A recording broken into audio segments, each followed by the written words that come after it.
ప్రస్తుతం రాష్ట్రంలో మనకి 39 నుంచి 43 డిగ్రీల వరకు టెంపరేచర్లు ఉన్నాయి. మళ్ళీ గాలి మార్పుల వల్ల ఉరుములు, మెరుపులు, జల్లులు పడే అవకాశం ఉంది.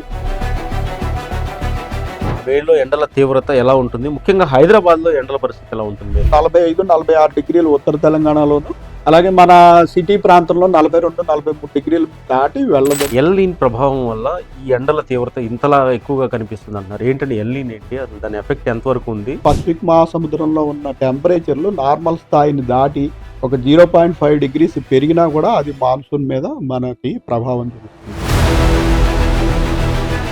ఈసారి మాన్సూన్ వర్షపాతం 92% ఉండే అవకాశం ఉంది. స్టార్టింగ్ లో ఎక్కువ ఉన్నంత మాత్రాన అదే స్థాయిలో సీజన్ వరకు పెరగడం అంటూ ఉండదు. తెలంగాణ వ్యాప్తంగా ఎండలు హోరెత్తుతున్నాయి. అంటే వేసవి మొదట్లోనే ఎండల తీవ్రత ఎక్కువగా కనిపిస్తుంది. ఉక్కపోత కూడా ఎప్పుడు లేనిది హైదరాబాద్‌లో కొంత ఉక్కపోత, చెమటలు పట్టడం కనిపిస్తుంది. వాతావరణంలో ఇంత మార్పులకు కారణం ఏంటి? ఆదిలోనే ఇంతలా ఎండలు ఎందుకు పెరుగుతున్నాయి? రాబోయే మేలో గట్టిగా ఎండలు ఉంటాయని అంతా అనుకుంటారు. అది ఇంకా ఏప్రిల్‌లోనే మొదలైపోయిన పరిస్థితి కనిపిస్తుంది. మార్చి నుంచే కూడా తీవ్రత కనిపిస్తుంది. దీనికి కారణాలేంటి? ఎలా ఉండబోతాయి రాబోయే నెలల్లో కూడా ఎండల తీవ్రత అని తెలుసుకుందాం. మనతో పాటు తెలంగాణ వాతావరణ శాఖ అధికారి శ్రీనివాసరావు గారు ఉన్నారు. మాట్లాడదాం. ఆచి చికెన్ మసాలా. శ్రీనివాస్ గారు, ఈ ఎండల తీవ్రత ముఖ్యంగా తెలంగాణలో ఈ స్థాయిలో ఉండడానికి కారణాలేంటి? ఏమనుకుంటున్నారు? మనకి మార్చి, ఏప్రిల్, మే నెలలో వేసవి కాలంలో యాక్చువల్గా టెంపరేచర్లు ఈసారి మార్చి మొదటి 2 వారాల్లోనే ఎక్కువగా పెరగడం జరిగింది. మార్చి మొదటి వారంలోనే కొన్ని ప్రాంతాల్లో 40 డిగ్రీలు పైబడి టెంపరేచర్లు పెరగడం జరిగింది. అయితే మనకి ఈ వేసవి కాలంలో ఇలా టెంపరేచర్లు బాగా పెరిగి 5-6 రోజులు హై టెంపరేచర్లు ఉన్న సమయంలో ఉపరితల వాతావరణంలో మార్పులు జరుగుతుంటాయి. మళ్ళీ గాలి దిశల్లో మార్పులు వస్తుంటాయి. దీనివల్ల మళ్ళీ తేమగాళ్ళు ప్రవేశించటము, దానివల్ల ఏంటంటే మనకి కొన్ని చోట్ల ఉరుములు, మెరుపులు, ఈదురుగాలులు, వడగళ్ళ వానలు పట్టము 4, 5 రోజులు. ఈ ప్రీ మాన్సూన్ షవర్స్ అంటాం. ఇవి కూడా ప్రతి నెలలో 3, 4 సార్లు నార్మల్‌గా వస్తుంటాయి.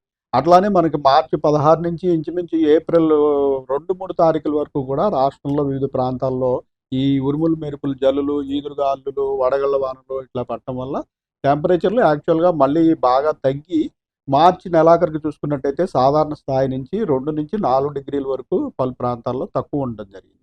అయితే మార్చి 3వ తారీఖు ఏప్రిల్ 3, 4 తారీఖుల నుంచి మళ్ళీ డ్రై స్పెల్ రావడంతోటి మళ్ళీ గ్రాడ్యువల్‌గా టెంపరేచర్లు పెరగడం స్టార్ట్ అయింది.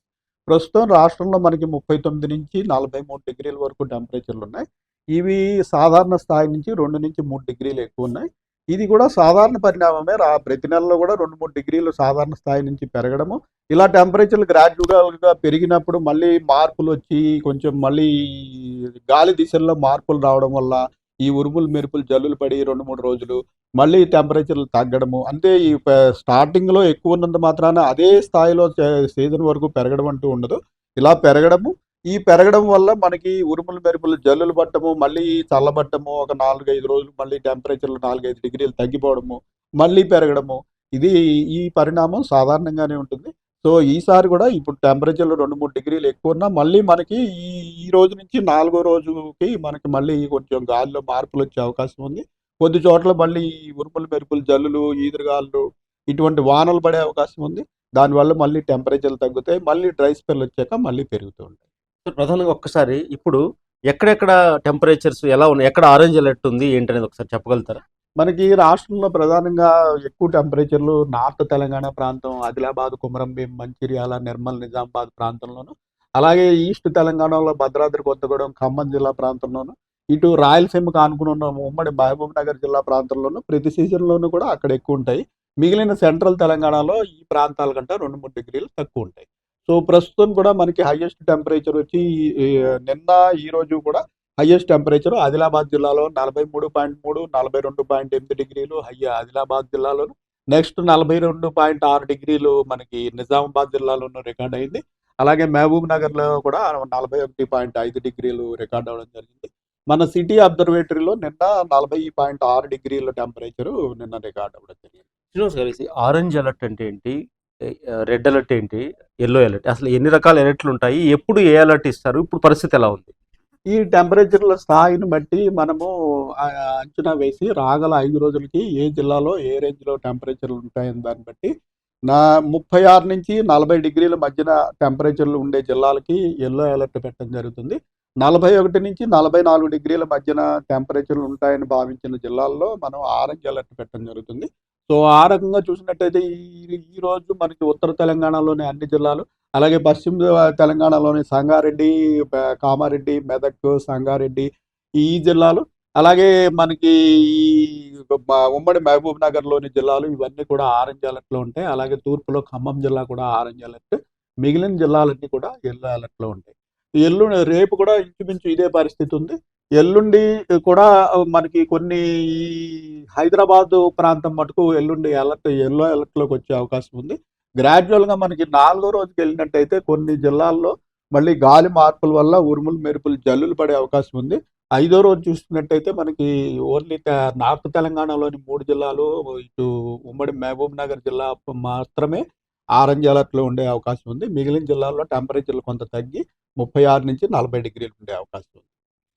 ప్రధానంగా ఇంకొక అంశం, ఎక్కువగా ఆదిలాబాద్‌లో 10 ఏళ్ల క్రితం కూడా 47 డిగ్రీల సెల్సియస్ ఉష్ణోగ్రతలు నమోదయ్యాయి. అంటే గట్టిగా ఎండలు 10 ఏళ్ల క్రితం ఆదిలాబాద్‌లో నమోదయ్యాయి. అంటే ఆల్మోస్ట్ రెడ్ అలర్ట్ అన్నమాట. ఎందుకు ఈ రెడ్ అలర్ట్ ఎక్కువగా ఏ ఏ సందర్భంలో ఇస్తారు? అదేవిధంగా ఆదిలాబాద్‌లోనే ఎక్కువ ఎండల ప్రభావం ఎందుకు ఉంటుందండి ముఖ్యంగా? మనకి నార్త్ తెలంగాణ జనరల్‌గా సెంట్రల్ ఇండియాకి దగ్గరగా ఉండే ప్రదేశం. మధ్యప్రదేశ్‌కి ఇంచుమించుగా ఆనుకుని ఉన్న ప్రదేశము. సో, ఇక్కడ సముద్ర ప్రాంతానికి దూరంగా వెళ్ళిన కొద్దీ టెంపరేచర్‌లు ల్యాండ్ మాస్ వైపు ఎక్కువుంటాయి. మనం అలా మధ్యప్రదేశ్ దాటి రాజస్థాన్‌లోకెళ్తే మరింత టెంపరేచర్‌లు ఎక్కువుంటాయి. సో, మనకి ఇటు ఆంధ్ర ప్రాంతానికి ఆనుకుని ఉన్న తూర్పు తెలంగాణ, సెంట్రల్ తెలంగాణ ప్రాంతంలో ఈ సముద్ర ప్రాంతం నుంచి మనం దగ్గరగా ఉన్నాం కాబట్టి కొంత మేరకు టెంపరేచర్‌లు అదుపులో ఉంటాయి. మనం ప్యూర్ ల్యాండ్ మాస్‌లోకి వెళ్ళిపోయినట్టయితే ఈ టెంపరేచర్‌లు ఎక్కువుంటాయి. సో, అది భౌగోళికంగా ఆ పరిస్థితి అనేది ఉంటుంది. సో, రాష్ట్రంలో కూడా ఇంకా భద్రాద్రి కొత్తగూడెం ప్రాంతంలో కూడా గతంలో 48 డిగ్రీలు రికార్డ్ అయిన పరిస్థితి ఉంది. సో, ప్రస్తుతం ఉన్న టెంపరేచర్‌లేమి రికార్డ్ స్థాయిలో లేవు. ఇవి నార్మల్ స్థాయి కంటే 2, 3 డిగ్రీలు ఎక్కువ ఉన్నమాట వాస్తవమే గానీ, ప్రతి వేసవి సీజన్‌లోనూ కూడా ఇలా కొన్ని రోజుల పాటు నార్మల్ స్థాయిని దాటి 2, 3 డిగ్రీలు పెరగడము, మళ్ళీ 4, 5 రోజులు తగ్గడము, మళ్ళీ పెరగడం అన్నది సాధారణ పరిస్థితి. మేలో ఎలా ఉండబోతాయండి ఎండలు? మేలో ఎండల తీవ్రత ఎలా ఉంటుంది? ముఖ్యంగా హైదరాబాద్‌లో ఎండల పరిస్థితి ఎలా ఉంటుంది మేలో? మనకి ఈ ఏప్రిల్ నెలలో వచ్చి రేంజ్ 39-42 డిగ్రీల వరకు సాధారణ స్థాయి టెంపరేచర్. దీన్ని దాటి 1, 2 రోజులు 2, 3 డిగ్రీలు పెరగడం కూడా సాధారణం. అలాగే మే నెలలో చూసినట్టయితే 39-43.5 డిగ్రీల వరకు సాధారణ టెంపరేచర్లు. ఆ స్థాయిని దాటి మరొక 2, 3 డిగ్రీలు కొన్ని జిల్లాలు 1, 2 రోజులు ఎక్కువ ఉండే పరిస్థితి ఉంటుంది. సో, ఇంచుమించు మేలో కూడా మాక్సిమం మనం 45-46 డిగ్రీలు ఉత్తర తెలంగాణలోను, అలాగే మన సిటీ ప్రాంతంలో 42-43 డిగ్రీలు దాటి వెళ్ళదనే ప్రస్తుతం భావిస్తున్నాం. ఈ మధ్య వేసవిలో హైదరాబాద్‌లో ముఖ్యంగా ఒక వింత వాతావరణం కనిపిస్తుంది శ్రీనివాస్ గారు. ఉక్కపోత కనిపిస్తుంది. చెమటలు పడుతున్నాయి గాలిలో. ఎందుకని ఆ వేడి, వడగాలుల ప్రభావం ఎందుకు ఈసారి ఎక్కువగా అంత కనిపిస్తుంది హైదరాబాద్‌లో? హైదరాబాద్‌లో ఈ ఒక సంవత్సరం కాదండి. ఇది గ్రాడ్యుయల్‌గా జరుగుతున్న పరిణామం. సిటీ పరిణామం విస్తరిస్తున్న కొద్దీ గత 20 సంవత్సరాల క్రితం చూసుకున్నట్టయితే హైదరాబాదు సముద్ర మట్టం నుంచి 500 మీటర్ల పైగా ఎత్తున ఉన్న డెక్కన్ ప్లాటూ ఏరియా. సో, ఇటువంటి ఎత్తైన ప్రాంతంలో జనరల్‌గా ఏంటంటే మనకి సూర్యాస్తమయం అయిన తర్వాత టెంపరేచర్‌లు సడెన్‌గా తగ్గిపోయి చల్లటి వాతావరణం ఉండేది. ఒక 20 సంవత్సరాలు, 15 సంవత్సరాలు కూడా క్రితం కూడా మనకి హైదరాబాద్‌లో పగటిపూట వేడిమి ఎంతున్నా రాత్రిపూట చల్లగా ఉండే పరిస్థితి ఉండేది. అయితే సిటీ ఇప్పుడు విస్తృతంగా పెరిగిపోయి అనేక కాంక్రీట్ నిర్మాణాలు, బహుళ అంతస్తుల భవనాలు, లక్షలాది వెహికల్స్ నిత్యం తిరుగుతూ ఉంటాము. మనం ఈ వేడిమి తగ్గించుకోవడానికి లక్షలాది ఏసీలు వాడుతుంటాము. ఇతర ఇండస్ట్రీలుంటాయి. వీటన్నిటి వల్ల ఇక్కడ pollutants plus green house gases, ఈ కాంక్రీట్ నిర్మాణాలు పగటిపూట వేడినంతా గ్రహిస్తాయి. ఇవి రాత్రిపూట మళ్ళీ రేడియేట్ చేస్తాయి. దీనివల్ల రాత్రిపూట టెంపరేచర్‌లు తగ్గడం లేదు. అలాగే మనకి మాయిశ్చర్ ట్రాప్ అయిపోయింది కూడా మనకి ఈ పెద్ద నిర్మాణం మధ్య ఫ్రీగా ఎయిర్ మూవ్ అవ్వడానికి ఉండదు. పెద్ద పెద్దగా నిర్మాణాలు, బిల్డింగ్స్ ఉన్న దగ్గర ఫ్రీ మూవ్‌మెంట్ ఆఫ్ ఎయిర్ ఉండకపోవడం వల్ల మాయిశ్చర్ ట్రాప్ అవ్వడము, ఈ రేడియేషను వీటన్నిటి వల్ల మనకి పగటిపూట కంటే రాత్రిపూట ఎక్కువగా ఇబ్బంది పరిస్థితులు అంటే ఈ కొనసాగుతాయి. ఉక్కపోతలకి కారణం హైదరాబాద్‌లో ఇదేనంటారా? హైదరాబాద్‌లో ఎనీ సిటీ మీకు విస్తృతంగా సిటీ నిర్మాణం ఎక్కువైపోయినప్పుడు ఈ టవర్లు, పెద్ద పెద్ద టవర్లు ప్లస్ లక్షలాది వెహికల్స్ నిత్యం తిరుగుతూ ఉంటాయి. వీటి వల్ల బోలెడు pollutants, green house gases, carbon dioxide ఇవి ఉష్ణాన్ని నిలిపి ఉంచుతాయి. సో, వీటి వల్ల ఏమవుతుందంటే మనకి ఇబ్బందికర వాతావరణం అనేది కొనసాగుతుంది. టవర్లంటే ఈ సెల్ ఫోన్ టవర్లు అంటారా? సెల్ ఫోన్ టవర్లు కాదు. ఇప్పుడు బిల్డింగ్స్ చూడండి, 40 అంతస్తులు 50 అంతస్తుల బిల్డింగ్లు ఒక 10-15 సంవత్సరాల క్రితం మనకి లేవు కదా. ఇప్పుడు బహుళ అంతస్తుల నిర్మాణాలు, పలు చోట గ్లాస్ ఫేకేట్స్, నిర్మాణాలు, నిర్మాణాలు, వీటి మధ్య ఫ్రీ ఫ్లో ఆఫ్ ఎయిర్ ఉండదు. ప్లస్ వెహికల్స్, ఒక 10 సంవత్సరాల క్రితం ఉన్న నెంబర్ ఆఫ్ వెహికల్స్కి ఇప్పుడు వెహికల్స్కి చూసుకున్నట్టయితే అనేక రెట్లు వెహికల్స్ పెరిగిపోయి, ప్లస్ ప్రతి ఇంట్లోనూ కూడా 2-3 ఏసీలు వాడే పరిస్థితి ఉంది ఇప్పుడు. సో కొన్ని లక్షల ఏసీలు నిత్యం పనిచేస్తుంటాయి, అవి బోల్డ్ హీట్ జనరేట్ చేస్తాయి. సో ఇవన్నీ కూడా కలిసి ఈ ఈ హైదరాబాద్లోనే కాదు, సిటీలన్నింటిలోనూ కూడా ఇలా అర్బన్ హీట్ ఐలాండ్ ఎఫెక్ట్ అని, సరౌండింగ్ రూరల్ డిస్ట్రిక్ట్స్ కంటే ఈ సిటీ ప్రాంతంలో 2-4 డిగ్రీల టెంపరేచర్లు ఎక్కువ ఉండటము, ఇబ్బందికర వాతావరణం ఉండడము, ఇదంతా నార్మల్గా మారింది. ఫైనల్గా సార్ ఒక వాదన, అదేవిధంగా కొన్ని వార్తలు వినిపిస్తున్నాయి. ఎల్‌నిన్ ప్రభావం వల్ల ఈ ఎండల తీవ్రత ఇంతలా ఎక్కువగా కనిపిస్తుంది అంటున్నారు. ఏంటంటే ఎల్‌నిన్ ఏంటి? అసలు దాని ఎఫెక్ట్ ఎంతవరకు ఉంది? దీని గురించి ఏమంటారు? ఈ మాన్సూన్ అనేది ఒక global phenomena, planetary scale system అంటాం. అంటే మనకి ఈ సమ్మర్ మాన్సూన్ అంటే సమ్మర్లో మనకి ఈ 4 నెలలు విపరీతమైన వేడి ఉండటం వల్ల మనకి ఉత్తర భారతదేశము, అలాగే దానికి ఆనుకుని ఉన్న పాకిస్తాన్, ఆఫ్ఘనిస్తాన్ ఈ ప్రాంతమంతా విపరీతమైన వేడిమి వల్ల ఒక పెద్ద లో ప్రెషర్ ఏరియా ఇక్కడ ఉంటుంది. అదే సమయంలో దక్షిణార్ధగోళం, భూమధ్యరేఖకి దిగువన దక్షిణార్ధగోళంలో శీతాకాలం అక్కడ. సో శీతాకాలం ఉన్న దగ్గర హై ప్రెషర్ ఉంటుంది, టెంపరేచర్లు తక్కువ ఉన్నప్పుడు. సో అక్కడ ఉన్న హై ప్రెషర్ నుంచి ఈ లో ప్రెషర్ న్యూట్రల్ చేయడానికి అక్కడి నుంచి గాలులు ఇటువైపు రావడం ప్రారంభిస్తుంది.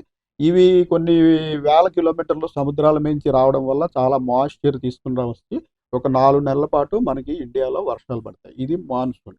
సో దీన్ని ప్రభావితం చేసేది ఏంటంటే మనకి పసిఫిక్ మహాసముద్రం ప్రాంతం నుంచి కూడా ఈ గాలులు ఒక వాటర్ సర్క్యులేషన్ అనే ద్వారా రావడం జరుగుతుంది. సో ఆ సమయంలో పసిఫిక్ మహాసముద్రంలో ఉన్న టెంపరేచర్లు నార్మల్ స్థాయిని దాటి ఒక 0.5 డిగ్రీస్ పెరిగినా కూడా అది మాన్సూన్ మీద మనకి ప్రభావం చూపిస్తుంది. దీన్ని ఎల్‌నినో కండిషన్ అంటాం. దీనివల్ల మాన్సూన్ ఫ్లో తగ్గిపోయే అవకాశం ఉంది. అక్కడ ఉన్న జలాల టెంపరేచర్ 1 డిగ్రీ దాటి 1.5 వరకు పోయినట్టయితే మోడరేట్ ఎల్‌నినో అని, 2 డిగ్రీల కంటే పెరిగినట్టయితే సూపర్ ఎల్‌నినో అని అంటారు. ప్రస్తుతం ఐఎండీ అనాలిసిస్ వరకు ప్రకారం మనకి జూన్ నెలాఖరు వరకు కూడా న్యూట్రల్ కండిషన్ కంటిన్యూ అయ్యే అవకాశం ఉంది. జూలై నెలలో మనకి ఎల్‌నినో పరిస్థితులు వచ్చే అవకాశం ఉన్నందున మాన్సూన్ కూడా ఎఫెక్ట్ అయ్యే అవకాశం ఉంది. మనకి ఇప్పుడు ఇచ్చిన first long term forecast for మాన్సూన్లో కూడా ఈసారి మాన్సూన్ వర్షపాతం 92% ఉండే అవకాశం ఉంది అని మనకి ఫోర్కాస్ట్ చెప్తుంది. లాస్ట్ ఇయర్ మనకి 110% వరకు వర్షాలు పడే, ఈసారి 92% ఉండే అవకాశం ఉంది. ఇంకొక అందరికీ ఉన్న సందేహం ఏంటంటే ఉష్ణోగ్రతలకు సంబంధించి ఒక పక్క ప్రభుత్వం అప్రమత్తం చేస్తుంది, ఎండలో తిరగొద్దు, ఆరోగ్యం పరంగా అనేక సమస్యలు వస్తాయని. మీరు orange alert, yellow alert, red alert ఉన్నాయి. దీంట్లో ఇప్పుడు ఆరెంజ్ అలర్ట్ ఉన్నప్పుడు ఎలాంటి ప్రభావం ఉంటుంది ఆరోగ్యం పైన? అంటే ఒకవేళ ఎండలో తిరిగితే ఎప్పుడు డేంజర్ బయటకు వెళ్ళడం, ఉష్ణోగ్రతలు ఏ స్థాయిలో ఉన్నప్పుడు అసలు బయట తిరగకూడదు, ఎలాంటి ప్రభావం ఉంటుంది? మనకి ఈ 41 డిగ్రీలు దాటి ఉన్నప్పుడు కంటిన్యూస్గా మనకి మెయిన్ ఈ తీవ్రత అనేది 12:30 నుంచి 4 గంటల మధ్యలో ఎక్కువ ఉష్ణోగ్రత ఉంటుంది. ఆ సమయంలో కంటిన్యూస్గా బయట ఉంటే తప్పనిసరిగా వడదెబ్బకు గురయ్యే అవకాశం ఉంటుంది, హీట్ స్ట్రోక్ అంటాము. దీనివల్ల మా మృత్యు కూడా సంభవించే అవకాశం ఉంటుంది. సో ఆ సమయంలో ఏంటంటే కంపల్సరీగా బయట పని చేయవలసిన వారు ఉంటారు, అలాగే రోడ్డు మీద ప్రయాణం చేయవలసిన ఉన్న వాళ్ళు ఉంటారు. కాబట్టి వారు కూడా తప్పనిసరిగా జాగ్రత్తలు తీసుకోవాలి. తలభాగం ఎప్పుడు కవర్ అయ్యేలాగా ఓపెన్ ఎయిర్లో ఉన్నప్పుడు టోపీ కానీ తలపాగా కానీ పెట్టుకోవడము, లైట్ కలర్ దుస్తులు వేసుకోవడము, గంటకోసారి ఒక గ్లాసుడు నీళ్లు తాగి హైడ్రేషన్ మెయింటైన్ చేయడము, అట్లాగే గంటకు ఒకసారి నీడ పట్టుకొచ్చి ఒక 10-15 నిమిషాలు మళ్ళీ బాడీ కూల్ అయ్యేలాగా చేసుకోవడము, అప్పుడప్పుడు కొంచెం సాల్ట్ వేసుకుని బటర్ మిల్క్ లాంటిది రావడం తాగడము, ఇవన్నీ చేసినట్టయితే కొంతవరకు హీట్ స్ట్రోక్ నుంచి తప్పించుకోవడానికి అవకాశం. ఎక్కువగా ఏ టైంలో ఎండలు తీవ్రత ఎక్కువ కనిపిస్తుంది? డే మొత్తంలో ఏ సమయం నుంచి ఏ సమయం వరకు ఒక డేంజర్ అనుకున్నారు? 12:30 నుంచి 4 గంటల మధ్యలో ఈ ఉష్ణోగ్రతల తీవ్రత ఎక్కువ ఉంటుంది. అప్రమత్తంగా ఉండాలి. ఎండల తీవ్రత అయితే ఉంది, కానీ మరీ అంతలా భయపడిపోవాల్సిన పరిస్థితి కాదు. మే నెలలో ఖచ్చితంగా ప్రభావం ఉంటుంది కాబట్టి ముఖ్యంగా మధ్యాహ్నం సమయంలో 12 దాటిన దగ్గర నుంచి కూడా 4 గంటల లోపు మాత్రం అవసరమైతే తప్ప బయటికి వెళ్ళొద్దు. ఆ సమయమే చాలా డేంజర్. ఎల్లో అలర్ట్ ఇప్పటికే నడుస్తుంది ఈ జిల్లాలో. ఇప్పుడు ఒకసారి చూస్తున్నాం మనం, ఈ జిల్లాలన్నింటిలో కూడా ఎల్లో అలర్ట్ నడుస్తుంది. మరోపక్క ఆరెంజ్ అలర్ట్ ఉంది ఇక్కడ అనేక జిల్లాల్లో. ముఖ్యంగా ఇక్కడ చూడొచ్చు మనం ఒకసారి ఎక్కడెక్కడ ఈ ఉష్ణోగ్రతలు ఏ స్థాయిలో ఉంటే అక్కడ ఏ అలర్ట్ ఉంటుందనేది కూడా ఇక్కడ మెన్షన్ చేశారు. ఇలా మొత్తానికైతే తెలంగాణ వ్యాప్తంగా ఎండల తీవ్రత అనేది రాను రాను పెరుగుతోంది. ఖచ్చితంగా అప్రమత్తంగా ఉండాలి.